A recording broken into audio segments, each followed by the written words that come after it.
Xo'p, hammaga assalomu alaykum. Bugun sizlar bilan RoboForex brokerdan ro'yxatga o'tishni va verifikatsiya qilishni ko'rib chiqamiz. Buning uchun avvalambor biz video ostidagi kommentariyaga kirib, silkani ustiga bosamiz va xuddi mana shunaqa saytga o'tib olamiz. Va bu yerdan pastdagi yashil knopka, ya'ni Open an account shu tugmani ustiga bosamiz. Xo'p, bu yerda email degan joyga emailimizni kiritamiz. Va bu yerda first name degan joyga esa ismimizni kiritamiz. Va last name degan joyga esa biz familiyamizni kiritamiz. Xo'p, mobile phone degan joyga raqamimizni kiritamiz. Hozir ishlatayotgan. Va bu yerda agar men bilan hamkorlikda masalan qanaqadir pul ish yoki u narsada muammo bo'lsa, men bilan hamkorlik qilsanglar, qanaqa muammo bo'lsa, menga bemalol murojaat qilishingiz mumkin. Va bu yerda partner agent ID degan joyga SFTN. Va bu yerda ptichkani bosib, register tugmasini bosamiz.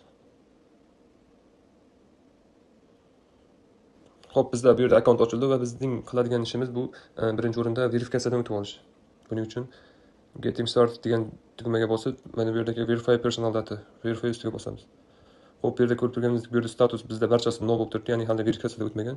Buning uchun verifikatsiyadan o'tish uchun ko'k ustiga bosamiz va bu yerda send kodni bosamiz va bu yerda bizga Gmailimizga xabar keladi, kod keladi.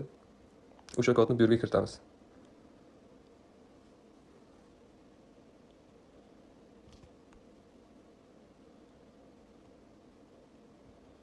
Xo'p, biz mana kodni kiritib bo'ldik va bu yerda confirm tugmasi ustiga bosamiz. Va bizda mana email o'zi avtomatik verifikatsiyadan o'tdi va bu yerda ikkinchi qiladigan ishimiz bu ID yoki pasport verifikatsiya, ya'ni shaxsimizni tasdiqlashimiz shart. Bu yerda ham tugma ustiga bosib pastga tushamiz. Bu yerda mana verifikatsiyadan o'tmagan deb yozib turibdi, qizil yozuvda. Xo'p, bu yerda name degan joyga ismimizni, surname degan joyga esa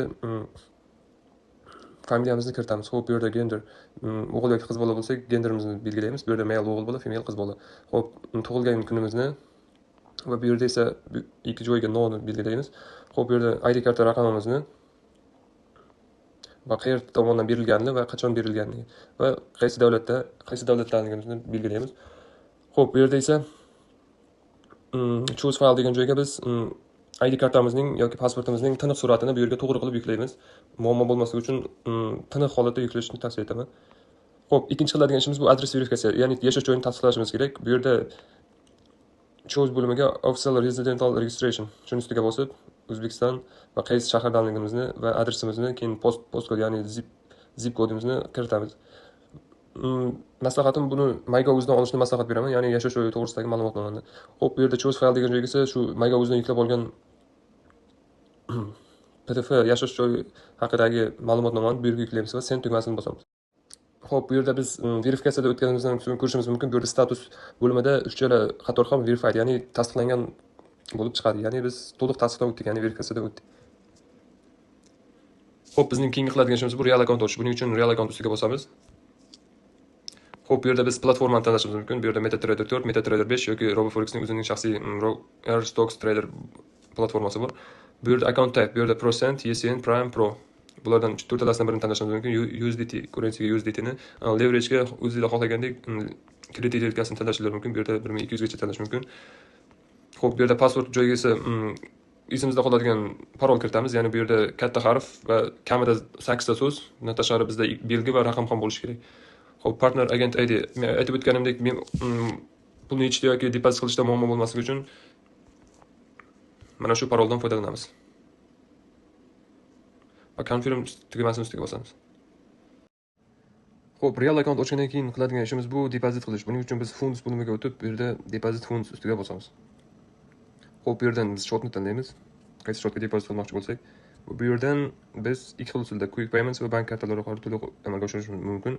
Bu yerda Quick Payments da Binance Pay yoki Definex ilovalari va bank karta o'tkazsak, bu yerda Mastercard, Humo, Uzcard va Visa orqali to'lovni amalga oshirishimiz mumkin. Bu yerda o'zingizga xohlagan, ya'ni o'zingizga kerakli bo'lgan, masalan, o'z xohlagan biror kartani tanlaysiz. Bu yerda Humo, Uzcard yoki Visani tanlashingiz mumkin.